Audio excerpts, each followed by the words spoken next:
Hello मेरी प्यारे दोस्तों, और कैसे हैं आप लोग। हाल ही में मैंने 2019 में एक इजिप्शियन साइको थ्रिलर और हॉरर मूवी देखी जो हाल ही में हिंदी में डब की गई है, और इसकी रेटिंग्स नहीं पर काफ़ी इंप्रेसिव है। इसे डायरेक्ट किया है इराकी डायरेक्टर यासिर अल यासिरी ने। इसकी IMDb रेटिंग है 7.2 आउट ऑफ 10। रॉटन टमेटोज पे इट इज 65% फ्रेश, और इसका मेटाक्रिटिक स्कोर है 50 आउट ऑफ 100। तो चलिए इस मूवी को ब्रीफली डिस्कस करते हुए हम इसकी स्टोरी जान लेते हैं। And let's roll to our intro.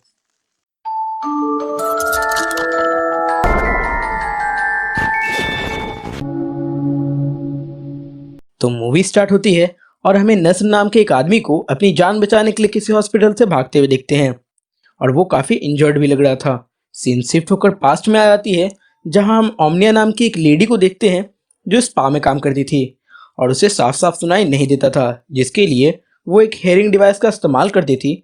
But उस डिवाइस में कुछ प्रॉब्लम आ रही थी, जिसके कारण उसे सुनने में काफ़ी दिक्कतें आ रही थी। अब सीन शिफ्ट होता है और हमें उसे होने वाले शौहर नस्र को दिखाया जाता है। और जी हाँ, ये वही बंदा है जिसे हमने फर्स्ट सीन में देखा था।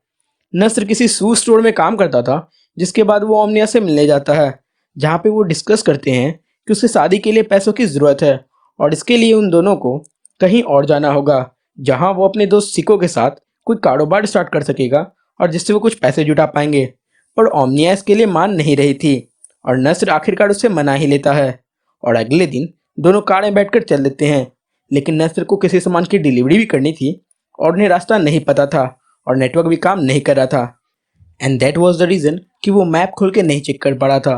पर यहाँ उनकी मदद एक लोकल बंदा करता है, जो उन्हें मेन रोड बता देता है, और फिर वो लोग ड्राइव करते हुए आगे चले जाते हैं। अब वो लोग रास्ते पे ड्राइव करते हुए आगे बढ़ते चले जा रहे थे, और तभी ओमनिया को एक बच्ची दिखती है जो उसकी तरफ देख के मुस्कुराती है, और इसीलिए ओमनिया उसे नस्र को भी इसे देखने को कहती है।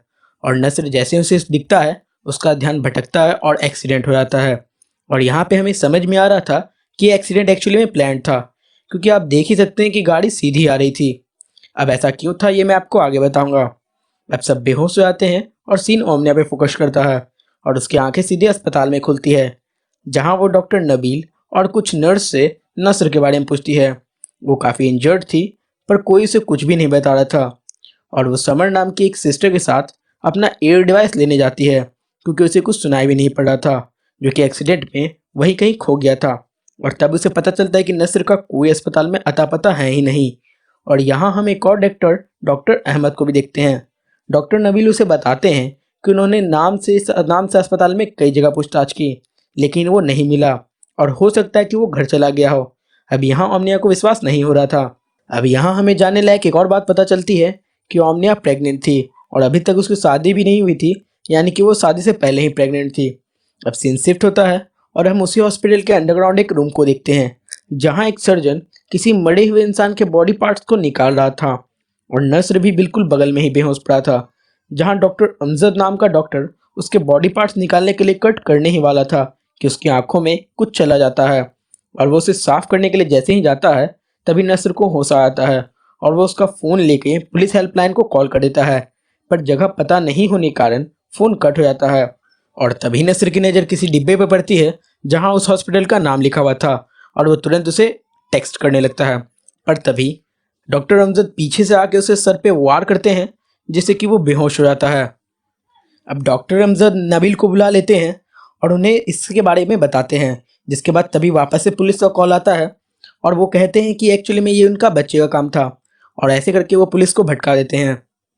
अब डॉक्टर नबील डॉक्टर अमजद से कहते हैं कि वो उसे एनेस्थीसिया देकर उसके बॉडी पार्ट्स को भी निकाल दे और कहीं पे फेंक दे, क्योंकि उसने ये सब देख लिया है, और अब वो जाके बाहर सबको बता देगा। अब इतना कहकर वो यहाँ से चले जाते हैं, और हमें यहाँ समझ में आ रहा था कि एक्चुअली में ये एक्सीडेंट किसने प्लान करवाया था। एक्चुअली में वो ये सब जानबूझ के करते थे, और एक्सीडेंट करवा कर लोगों की डेड बॉडी से उनके पार्ट्स को निकाल देते थे और बेचने का काम करते थे। और इस बार यहाँ उनका शिकार नस्र था। पर डॉक्टर अमजद ऐसा नहीं करना चाहते थे, क्योंकि उन्होंने अब तक जिसको भी मारा था और जिनके भी बॉडी पार्ट्स को निकाले थे, सब डेड थे। पर यहाँ वो एक जिंदा आदमी को काटने से पहले बहुत डर रहे थे। अब काफ़ी सोचने और नस्र के अपने बच्चे की दुहाई देने के बाद वो उसे छोड़ने का फैसला कर लेते हैं। अब वो उसे भगवाने ही वाले थे कि एक्चुअली में डॉक्टर नबील के अपनी गाड़ी की चाबी भूल गए थे, और वो वापस उसे देखने के लिए आते हैं। लेकिन तभी वो उन्हें भागते हुए देख लेते हैं, और तभी हाथापाई शुरू हो जाती है, जिसमें डॉक्टर नबील डॉक्टर अमजद को चाकू से स्टैब कर देते हैं और जिससे खून बहने से उनकी मौत हो जाती है।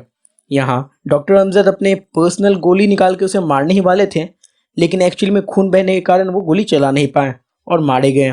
और यहाँ अब उनकी गोली डॉक्टर नबील ले लेते हैं और मौका पाकर तुरंत ही नसर वहाँ से भाग जाता है और भागकर रूम कूलर के डेक में छुप जाता है।